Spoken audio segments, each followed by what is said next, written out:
Hey there. So let me ask you something. Have you ever read a news headline and immediately believed it, only to find out later it wasn't quite true, or maybe completely false? Have you ever shared something on social media without checking if it was accurate? Have you ever made a decision based on emotion rather than logic and then regretted it? Have you ever believed something just because everyone around you believed it, without questioning whether it was actually true? If you answered yes to any of these questions, and honestly, we all have, then you know why we need to talk about critical thinking today. Oh man, Emily, you're hitting on something so important. Because we live in this age of information overload, right? We're bombarded with news, opinions, advertisements, social media posts all day, every day. And so much of it is misleading, biased, or just plain false. If we don't have critical thinking skills, we're basically just floating through life believing whatever we're told, making poor decisions, and being easily manipulated. Exactly. And that's scary when you think about it. Welcome to English Club Podcast. I'm Emily, and I'm here with my friend Paul, and we're so glad you're here with us today. This is our space where we learn English together while exploring important topics that matter in real life. And today we're diving into critical thinking. What it is, why it matters more than ever, how to develop it, and how it can transform the way you see the world and make decisions. This is one of those topics that sounds academic, but is actually incredibly practical for everyday life. And speaking of critical thinking, or lack thereof, I have to share an embarrassing story. A few years ago, I saw this article on social media about how a certain popular food was actually really dangerous for your health. The headline was shocking, the article had all these scary statistics, and I immediately believed it. I even shared it with my friends and family, warning them about this supposedly dangerous food. Oh no, I can see where this is going. Yeah, a few days later, a friend who's a scientist sent me a message. She said, "Emily, did you actually read that whole article? Did you check the sources? Because it's completely false." And I felt so stupid. I'd shared misinformation without even thinking critically about it, without asking basic questions like, who wrote this? What's their agenda? What's the evidence? Is this source reliable? We've all done something like that, Emily. I remember during the early days of the pandemic, I believed and shared so much information that turned out to be wrong. Because I was scared and stressed and I wasn't thinking critically. I was just accepting whatever I read without questioning it. And that's the thing. When we're emotional, stressed, or just lazy, critical thinking goes out the window. We believe what confirms what we already think. We trust sources that shouldn't be trusted. We make decisions without really thinking them through. But once you develop critical thinking skills, it changes everything. You become more discerning, you question things, you analyze information, you make better decisions. You're less likely to be deceived or manipulated. It's honestly one of the most valuable skills you can have. And today, we're going to explore all of that. What critical thinking actually means, why it's so Important in today's world. Common barriers to critical thinking. How to develop critical thinking skills. And how to apply them in real-life situations. This topic matters because critical thinking affects everything. The news you believe, the products you buy, the career decisions you make, the relationships you choose, the political views you hold, your health choices, your financial decisions, everything. Plus, being able to discuss critical thinking in English, to analyze arguments, to question assumptions, to evaluate evidence, these are advanced English skills that are really valuable, especially in academic and professional contexts. By the end of this episode, you're going to understand what critical thinking really means. You're going to know the key components of critical thinking. You're going to learn practical strategies for thinking more critically. And you're going to have all the vocabulary you need to discuss logic, reasoning, and analysis in English. And hey, before we dive in, if you're enjoying this podcast, please like and subscribe to our channel for more English learning podcasts. It really helps us create more content for you. Your support truly means everything. Okay, so let's start with the fundamental question. What is critical thinking? Well, critical thinking is the ability to think clearly and rationally about what to believe or what to do. It's about analyzing information objectively, questioning assumptions, evaluating evidence, and forming reasoned judgments. Critical thinking isn't about being negative or critical in the sense of criticizing everything. The word critical here comes from the Greek word kritikos, which means able to judge or discern. So a critical thinker is someone who can judge information carefully and make sound decisions based on reason, rather than emotion or bias. Critical thinking involves several key skills. First, there's analysis. This means breaking down complex information into smaller parts to understand it better, looking at the components of an argument or claim. Then there's evaluation. This is assessing the quality of information or arguments. Is this evidence strong? Is this source reliable? Is this reasoning sound? You're making judgments about credibility and validity. There's also inference. This means drawing conclusions based on evidence and reasoning. What can we logically conclude from the information we have? What are the implications? Explanation is another component. This is being able to clearly articulate your reasoning. Why do you believe what you believe? What's your thought process? Can you justify your conclusions? Self-regulation is important too. This means monitoring your own thinking, being aware of your biases, correcting your reasoning when you realize you've made an error, being willing to change your mind when presented with better evidence. And problem solving. This is applying critical thinking to find solutions to challenges, looking at problems from multiple angles, considering various solutions, evaluating which approach is best. Now let's talk about why critical thinking is so important, especially in today's world. Emily, you mentioned information overload earlier. Can you expand on that? Sure. We're exposed to more information in a single day than people in previous generations encountered in their entire lives. News, social media, advertising, emails, podcasts, videos, articles. It's constant and overwhelming. And not all of this information is accurate or trustworthy. Exactly. And there's also a lot of misinformation and disinformation out there. Misinformation is false information that's spread without malicious intent. Someone shares something false because they believe it's true. Disinformation is false information spread deliberately to deceive people. Propaganda, fake news, scams. Without critical thinking, we can't distinguish between reliable information and nonsense. We can't tell the difference between a well-researched news article and a conspiracy theory, between a legitimate scientific study and pseudoscience. Critical thinking is also essential for democracy. Citizens need to be able to evaluate political claims, understand issues, recognize manipulation, and make informed voting decisions. Without critical thinking, democracy is vulnerable to demagoguery and authoritarianism. It's crucial for professional success, too. Employers value employees who can analyze problems, make sound decisions, think strategically, and solve complex challenges. Critical thinking is one of the top skills employers look for. And it's important for personal well-being. Critical thinking helps you make better health decisions, financial decisions, relationship decisions. It protects you from scams, manipulation, and bad choices. Now, let's talk about barriers to critical thinking. What prevents people from thinking critically? Because if it's so valuable, why don't we all do it all the time? One major barrier is cognitive biases. These are systematic patterns of thinking that lead to errors in judgment. There are dozens of cognitive biases, and we all have them. They're part of being human. Let me give you some examples. Confirmation bias is when we seek out information that confirms what we already believe and ignore information that contradicts it. If you believe something, you'll notice evidence that supports it and dismiss evidence against it. I see this all the time in political discussions. People only read news sources that align with their political views. They only follow people on social media who agree with them, and they think everyone else is biased, not realizing they're creating their own echo chamber. Another is anchoring bias. This is when we rely too heavily on the first piece of information we receive. Like if you're buying a car and the salesperson starts with a really high price, that becomes your anchor. Even if they lower it, you're still comparing everything to that initial high price rather than objectively assessing whether the final price is fair. There's availability bias. This is when we overestimate the likelihood of things we can easily remember, usually because they're dramatic or recent. Like after hearing about a plane crash, people think flying is more dangerous than it actually is, even though statistically, driving is much more dangerous. The Dunning-Kruger effect is fascinating. This is when people with low competence in something overestimate their ability, while experts underestimate theirs. People who know very little about a topic are often very confident, while actual experts are more cautious because they understand the complexity. I've definitely fallen victim to this. I'll read one article about something and suddenly think I'm an expert. Meanwhile, people who've studied that topic for years are like, it's complicated. There are many factors.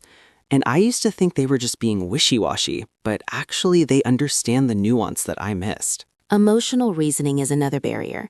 This is when we let our feelings determine what we believe, rather than looking at evidence. I feel like this is true, therefore it must be true. Or this person seems trustworthy, so what they're saying must be accurate. And that's dangerous because our feelings can be manipulated. Advertisers, politicians, and propagandists deliberately trigger emotions to get us to believe things or buy things or vote a certain way. If we're thinking critically, we recognize when someone is appealing to emotion rather than reason. Groupthink is another barrier. This is when we conform to the opinions of a group to maintain harmony or fit in, even if we have doubts. Nobody wants to be the one person who disagrees with everyone else, so we suppress our critical thinking to go along with the group. I've experienced this in work meetings. Everyone seems to agree with a plan that I think is flawed, but I don't speak up because I don't want to seem negative or difficult. And then the plan fails, and I think, I knew that wouldn't work. Why didn't I say something? Time pressure and cognitive load are barriers too. Critical thinking requires mental effort.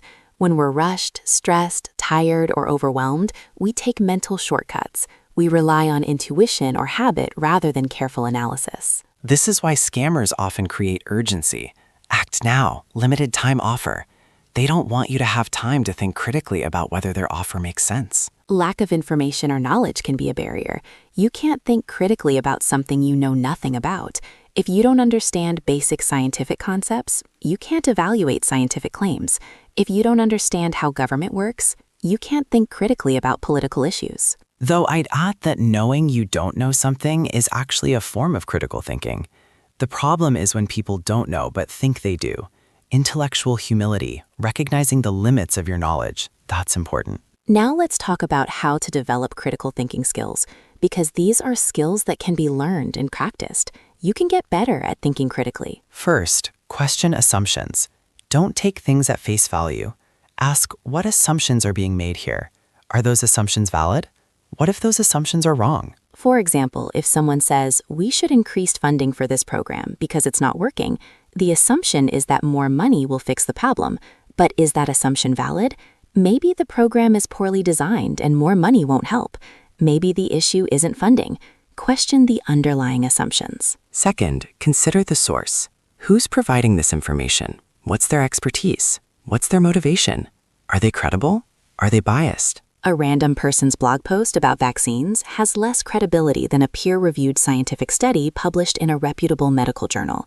But people often treat all sources as equally valid. They're not. Source matters. Also, look at the quality of the evidence. Is this anecdotal? Is it a personal story? Those can be compelling, but they're not. Strong evidence. Is it statistical data? If so, where did those statistics come from? What's the sample size? How was the data collected? I see people cite statistics all the time without questioning them. 80% of people preferred this product. Okay, but who did they ask? How many people? How was the question worded? Was this an independent study, or did the company conduct its own research? Exactly. And watch out for correlation versus causation. Just because two things happen together doesn't mean one caused the other. Ice cream sales and drowning deaths both increase in summer, but ice cream doesn't cause drowning. They're both correlated with a third factor, which is warm weather. Consider alternative explanations. Don't just accept the first explanation that seems plausible. What else could explain this? What are other possibilities? Like, if a friend doesn't respond to your message, you might assume they're ignoring you. But what are alternative explanations? Maybe they're busy. Maybe they didn't see it. Maybe their phone died. Maybe they meant to respond and forgot. Don't jump to the first conclusion. Be aware of your own biases. We all have them. The key is recognizing them. Ask yourself, am I believing this because it's true or because I want it to be true? Am I dismissing this because it's false or because it contradicts what I already believe? Practice intellectual humility. Be willing to say, I don't know. Be willing to change your mind. Be willing to admit when you're wrong. These aren't weaknesses. They're signs of intellectual maturity. I used to think changing your mind was flip-flopping, being inconsistent. But actually, when you get new information or better evidence, the rational thing to do is update your beliefs. Stubbornly sticking to a belief in the face of contradictory evidence, that's not strength. That's just being closed-minded. Slow down your thinking. Don't make snap judgments. Take time to analyze, research, consider multiple perspectives. This is hard in our fast-paced instant gratification culture, but it's important. Seek out diverse perspectives. Don't just listen to people who agree with you. Read and listen to smart people who disagree with you. Try to understand their reasoning. This doesn't mean you have to agree, but understanding different viewpoints makes your own thinking stronger. I've started deliberately reading opinions I disagree with, and sometimes I still disagree, but I understand the issue better. And occasionally, I realize the other side has valid points I hadn't considered, and my view becomes more nuanced. Practice analyzing arguments. An argument in logic isn't a fight. It's a set of premises leading to a conclusion. Learn to identify the premises and the conclusion. Evaluate whether the premises are true and whether they actually support the conclusion. For example, all humans are mortal. Socrates is a human. Therefore, Socrates is mortal. That's a valid argument. The premises are true and they logically lead to the conclusion. But consider this. All cars have wheels. My bicycle has wheels. Therefore, my bicycle is a car. That's invalid reasoning. The premises don't support the conclusion. Watch out for logical fallacies. These are errors in reasoning that undermine the logic of an argument. There are many types, but let me mention a few common ones. Ad hominem is Attacking the person rather than their argument. Like, you can't trust her opinion on climate change because she's not a scientist. But the validity of her argument depends on her evidence and reasoning, not her credentials. Straw man is misrepresenting someone's argument to make it easier to attack. Like if I say, we should have stricter gun regulations, and you respond with, Emily wants to take away everyone's guns. That's not what I said. You've created a straw man version of my argument. False dichotomy is presenting only two options when there are actually more. Like, either you support this war or you don't support our troops. That's false. You can oppose the war and still support the troops. Those aren't the only two options. Slippery slope is arguing that one thing will inevitably lead to extreme consequences without justification. Like, if we allow gay marriage, next people will want to marry animals. There's no logical connection there. That's a slippery slope fallacy. Appeal to authority is saying something is true just because an authority said so. Now, expert opinion matters, but it's not infallible.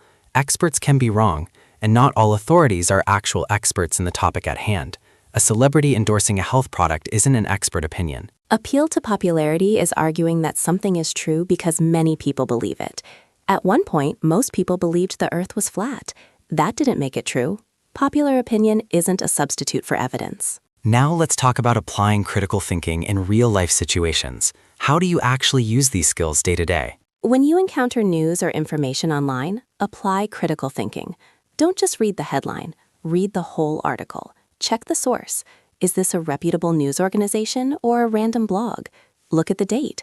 Is this current or old news being recirculated? Check if other reputable sources are reporting the same thing. Look at the evidence provided. Are there links to studies or data? Click on them. Actually look at the original source. You'd be surprised how often an article's claim isn't actually supported by the source it cites. Be skeptical of sensational headlines. If something sounds too shocking or too good to be true, it probably is. Legitimate news tends to be more measured. Clickbait is designed to trigger emotion, not inform. In your professional life, use critical thinking when making decisions. Don't just go with your gut or what you've always done.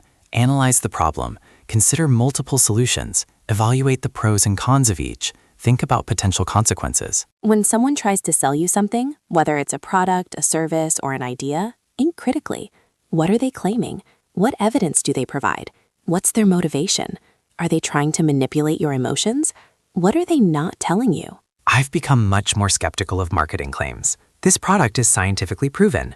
Okay, proven how? By whom? In what study? Where's the study? Can I see the actual data?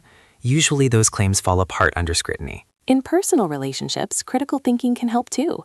If someone's behavior doesn't match their words, that's information. If someone consistently makes excuses, that's a pattern. Analyze the situation objectively, not just emotionally. Though I'd say relationships also need Empathy and emotional intelligence, not just cold logic. It's about balance. Critical thinking helps you see situations clearly, but you still need to respond with compassion. When it comes to your health, think critically about health information. There's so much health misinformation out there. Miracle cures, detox teas, superfoods. Most of it is nonsense designed to separate you from your money. Look for evidence-based information from reputable medical sources. Be skeptical of anecdotes. Just because something worked for one person doesn't mean it will work for you, or that it actually worked at all. Maybe they got better anyway. Maybe it was placebo effect. And be very skeptical of anyone selling you health products while claiming they cure everything. Nothing cures everything. That's a red flag. In political discourse, critical thinking is crucial. Don't just believe what politicians say. Fact-check their claims. Look at their track record, not just their promises.